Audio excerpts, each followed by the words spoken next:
Mesdames, Messieurs, vous êtes démêlés à attendre ce rendez-vous d'actualité sur Monto TV. En voici pour vous un seul titre à sa une. Feu cardinal Laurent Monsengo Passigna vient d'être hissé au titre posthume au rang de héros national de l'ordre Kabila Lumumba. C'était au cours des cérémonies d'hommage à sa mémoire ce mardi 12 juillet à l'esplanade du Palais du Peuple. C'était à présence des présidents des deux Congos. Dans son homélie, Monseigneur Fridolin Cardinal Ambongo a indiqué que le seul hommage à rendre à cette liste disparue est de s'engager de manière à ce que les richesses de la RDC servent le bien de sa population. Ce titre et bien d'autres seront développés dans un instant dans cette édition. Bienvenue. Le cardinal Laurent Monsengo Passigna vient d'être hissé au titre posthume rang des héros national de l'ordre Kabila Lumumba.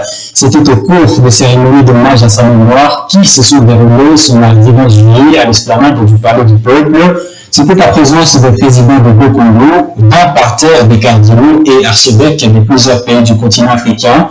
Dans son homélie, Monseigneur Fridolin Cardinal Ambongo a indiqué que le seul hommage à rendre à cette liste disparue est de s'engager de manière à ce que les richesses de la RDC servent le bien de sa population et non un petit groupe de gens. Aline Kataniko nous en parle dans ses récits. Le voir, lui parler. Tata Cardinal, c'est ici que les Quinois l'appellent affectueusement. Il pleure grand esprit et est combattant pour le bien de ses concitoyens. Dans son homélie, le cardinal Fridolin Ambongo a salué la mémoire des grands hommes et des grands serviteurs de Dieu, un homme à un parcours brillant. Les bonnes œuvres que nous accomplissons nous rendent éternels et le bon souvenir laissé dans le cœur des humains que réside la valeur de grands personnages, de grands pasteurs. Notre cher Père, Tata Cardinal Laurent Monsengo, peut se reposer de ses labeurs, car ses œuvres si nombreuses accomplies avec abnégation et compassion, sans recherche de l'avoir ni du pouvoir, seulement pour l'amour de Dieu et des hommes. Ses œuvres le suivent et parlent en sa faveur dans nos cœurs. Et c'est pour cela que nous sommes ici si nombreux aujourd'hui.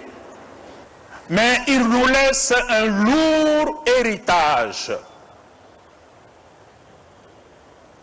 Le meilleur chemin pour honorer la mémoire du cardinal Laurent Monsengo, c'est sans doute ce que nous faisons aujourd'hui avec solennité, avec dignité. Mais l'hommage le plus important que nous apporterons à ces grands hommes qui nous quittent, c'est de continuer son combat et d'accomplir l'œuvre de Dieu pour notre humanité. À cette occasion, Feu Laurent Monsengo a été décoré par le président de la République à titre posthume comme héros national de l'ordre de Kabila Lumumba en guise de reconnaissance de ses œuvres pour la nation congolaise.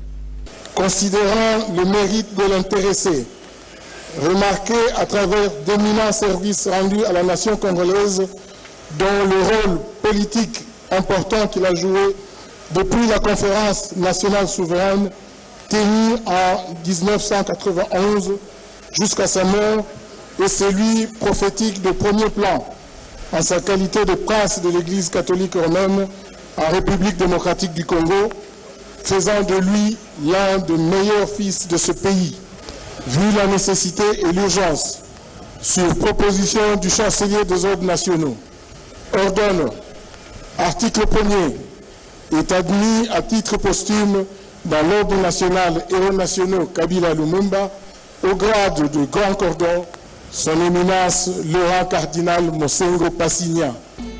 Le président Félix Tshisekedi et Denis Sassou Nguesso ont participé à la messe dite ce jour à l'esplanade du Palais du Peuple en mémoire de feu Laurent Monsengo. Après la messe, ces deux chefs d'État ont déposé leurs gerbes de fleurs en hommage à l'illustre disparu.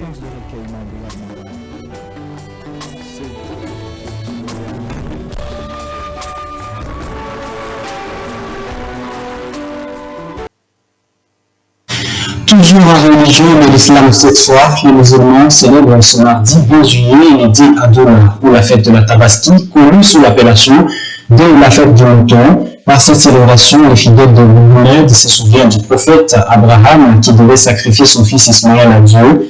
En plus de la prière qui a caractérisé cette journée, les musulmans en ont profité pour des instants de réjouissance. Reportage de Kraskaniki et Eugénie Sivoua.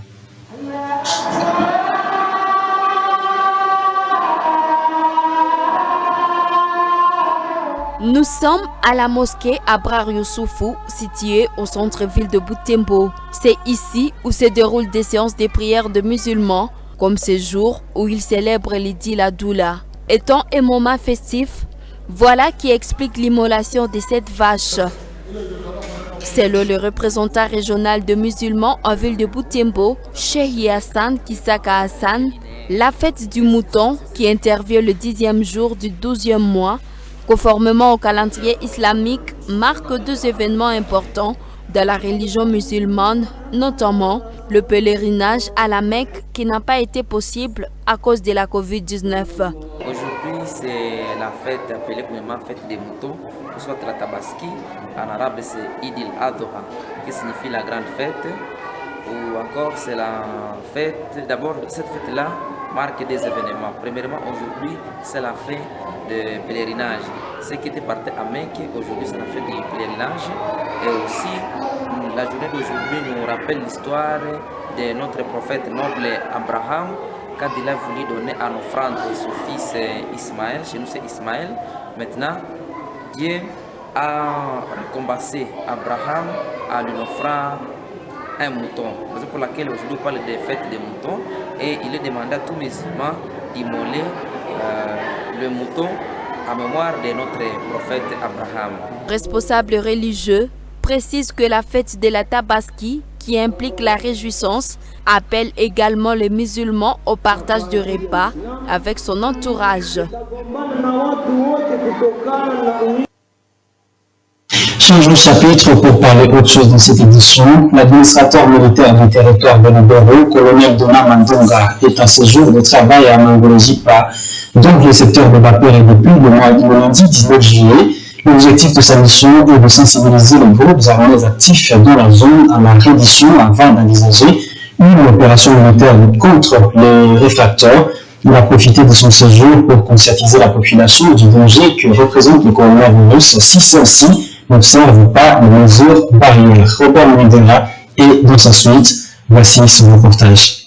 Le colonel Donandonda séjourne depuis lundi 19 juillet 2021 à secteur de Bapere dans le territoire de Lubero.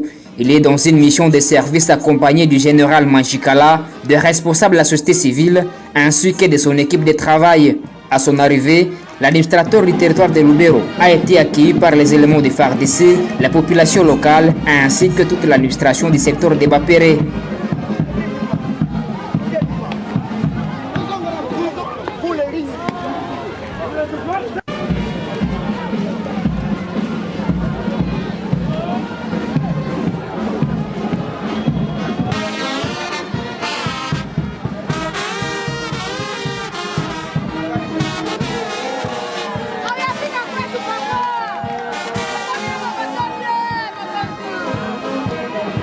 Sur place, il a expliqué à la population locale l'objectif de l'état de siège.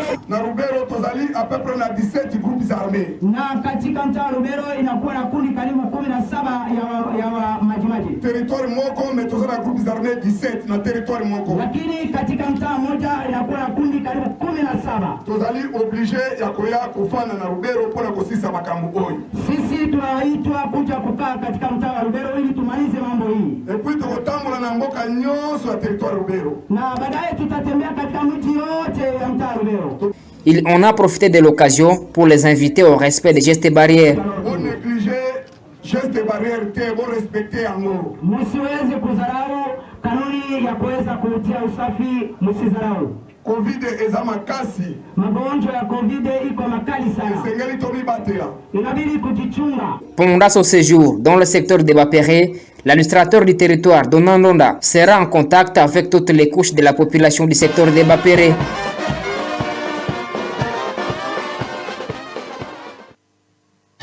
Aussitôt installés à Béni, les habitants de cette entité en proie aux tueries des ADF attendent du gouverneur militaire Constant Ndima le retour effectif de la paix. C'est ce qui le retient des attentes de la population dont le condensé a été donné ici par Delphine Mpanda, notre correspondante en Béni, qui les a rencontrés.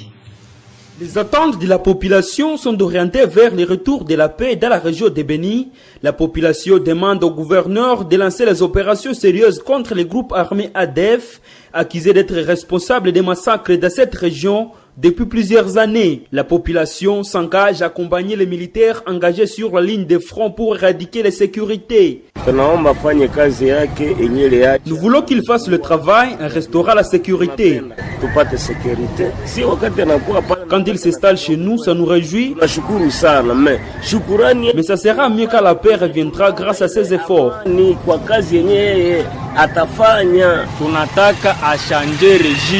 Nous voulons qu'il procède à la relève de ces militaires-là qui ont passé beaucoup de temps à Béni. Je suis optimiste qu'en s'installant ici, c'est le président qui est à Béni et ça me réconforte.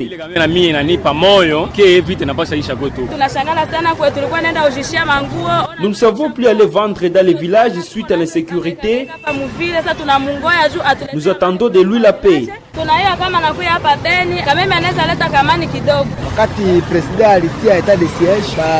Nous nous remercions pour ses déplacements à Béni. Nous avons tant souffert suite à la guerre. Nous continuerons à le soutenir. Il fallait qu'il s'installe ici pour suivre nos doléances et lui permettre de mener les opérations pour que la paix revienne. Depuis le samedi 17 juillet, le gouverneur militaire du Nord Kivu, Constant Ndima, est arrivé en ville de Béni. Il vient s'y installer pour suivre les opérations contre les ADF. Le gouverneur a annoncé l'appui logistique en armement et en mobilité au secteur opérationnel Soukula 1. Son installation à Béni arrive 2 mois après l'instauration de l'état de siège au Nord Kivu et Ituri.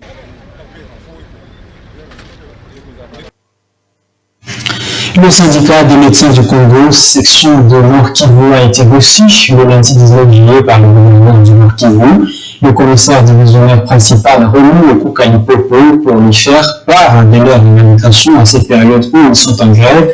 L'objectif poursuivi par cette initiative est d'inciter le gouverneur à trouver des solutions sur les revendications des médecins qui sont de son ressort. Le détail avec Augustine Lenguet, de la RTNC Bénin. L'intersyndicale des médecins du Nord Kivu a échangé ce lundi 19 juillet 2021 avec le vice-gouverneur du Nord Kivu, le commissaire divisionnaire principal Romi Ekuka Lipopo autour des difficultés liées à la prise en charge des médecins du Nord Kivu et à la grève décrétée par leurs pairs au niveau national, grève en rapport avec les conditions de vie des médecins et aux engagements pris par les gouvernements vis-à-vis des médecins qui jusque-là restent non honorés. Vu que le Nord Kivu connaît une particularité d'état des sièges, les médecins ont remis à cette occasion au vice-gouverneur de province un cahier de charges reprenant les revendications de ces derniers afin de juguler cette grève en gestation en province du Nord Kivu. Parmi ces revendications figurent l'avancement en grade et leur reconnaissance, tel que dit ici par Dr Robert Biyan Kizinkiko, secrétaire exécutif provincial du syndicat des médecins du Nord Kivu. Et nous avons des revendications administratives par rapport aux promotions des grades des médecins. Il y a des médecins qui travaillent plus de 5 ans, 10 ans, ils n'ont pas monté de grades. Il y a les médecins dont leurs noms sont proposés pour la montée des grades. Jusque-là, cette ordonnance présidentielle, ça n'a pas été fait. Et nous pensons que non. Dans ces négociations avec le gouvernement, c'est ce que nous attendons que ça soit fait. Mais aussi, il y a aussi la reconnaissance aussi des grades des médecins pour qu'ils soient payés à ces grades et la notification. Il y a des médecins qui ont le médecin régent, junior et et les médecins régents, ils ont une ordonnance qui les nomme, mais ils n'ont pas été notifiés et jusque-là, ils ne sont pas mécanisés. Mais aussi, il y a des médecins qui travaillent 2 à 3 à 4 ans sans commission d'affectation et cela relève aussi du pouvoir de l'autorité provinciale. C'est comme ça qu'on les soumettait pour voir qui peut résoudre ces problèmes. Et en collaboration, il nous a mis au service technique qui est le chef de division, que nous devons travailler avec lui pour avoir des propositions au niveau de l'autorité provinciale pour que les médecins trouvent des commissions d'affectation pour les médecins qui travaillent dans les institutions publiques de l'État. Le vice-gouverneur du Nord Kivu, le commissaire divisionnaire principal Romi Ekuka, qui l'a bien réceptionné, a demandé à l'intersyndicale des médecins du Nord Kivu de faire un travail de fond avec la division provinciale de la santé d'EPS en tant que service technique pour des propositions et a promis transmettre ses revendications aux autorités du niveau national pour fins utiles. La proposition de loi sur la modification du code de la famille attribuée au député national Daniel Mbaoui et qui consacrerait le montant de la dot à 500 ou 200 dollars selon qu'une femme est amenée urbain ou rural et discriminatoire. Ainsi pense le professeur Wilfred Kibanda, recteur de l'Université de l'Assomption pour l'UAC et auteur du livre Sphère d'injustice dans le mariage africain, où il aborde la question de la dot dans la culture africaine. Selon lui, le parlementaire est tombé dans les mêmes erreurs que celles commises par les ancêtres en choisissant les femmes et en estimant qu'elles ont plus de valeur que les autres. Je vous propose de le suivre dans ces propos recueillis par Francine Moussou. Quand j'ai vu ce débat-là, j'ai dit que les députés s'attaquent aux symptômes, mais ils laissent les causes du mal. Et là, il veut s'attaquer aux symptômes parce que le fait de hausser le coût de la dot, ça c'est le symptôme d'un malaise qui est vécu à l'intérieur. Et pour moi, le malaise c'est quoi? C'est-à-dire le mal c'est quoi? C'est la représentation que nous les Africains, nous avons de la femme. Et dans mon essai, j'essaie donc de montrer ce qu'en fait, si nous avons voulu qu'il y ait la dot, c'est parce que nous considérons une femme comme un bien de grande valeur bien sûr, alors que nous voulons évidemment acquérir par l'échange des valeurs. Alors nos comportements vis-à-vis de la femme vont dans cette direction-là. Et ce sont les arguments que je déploie pour montrer combien de fois nous avons chosifié la femme pour faire un bien comme les autres que nous pouvons acheter. Et donc, plus une femme a une valeur, et c'est le piège dans lequel les députés tombent. Ils pensent qu'une femme urbaine a plus d'importance que celle du village. Donc ils tombent vraiment dans le même piège que ceux-là qui haussent le prix d'une femme. Donc le problème n'est pas résolu, ne peut pas se résoudre de cette manière-là. Voilà. Donc autant qu'on va dire une femme qui a beaucoup étudié doit être achetée plus cher que celle qui ne l'a pas, autant une femme du village sera moins payée que celle de la ville. Et d'ajouter que la dot est une pratique qui ne vaut pas la peine, étant donné que le mariage est basé sur l'amour entre les deux conjoints et ne devrait pas être ainsi conditionné, d'autant plus qu'elle met la femme mariée dans une situation d'esclavagisme. Le professeur Wilfred Kibanda propose que les problèmes de la valeur de taille soient résolus par l'éducation en faisant comprendre à la société que la femme n'est pas autre chose qu'on doit échanger avec de l'argent. Suivez-le encore une fois. Qu'une pratique culturelle ne vaut plus la peine. Au livre, je montre comment il y a certaines personnes qui commencent à abandonner carrément la dot. Et je montre que ces personnes-là sont déjà des révolutionnaires qui constatent qu'effectivement, la dot est une pratique qui ne vaut pas la peine, il faut l'abandonner. Il y a plusieurs cas de mariage qui ont supprimé carrément la dot. Pour moi, c'est qu'il faut aller, là où il faut aller, et là, ça ne doit pas être vraiment par décret de loi, c'est une éducation.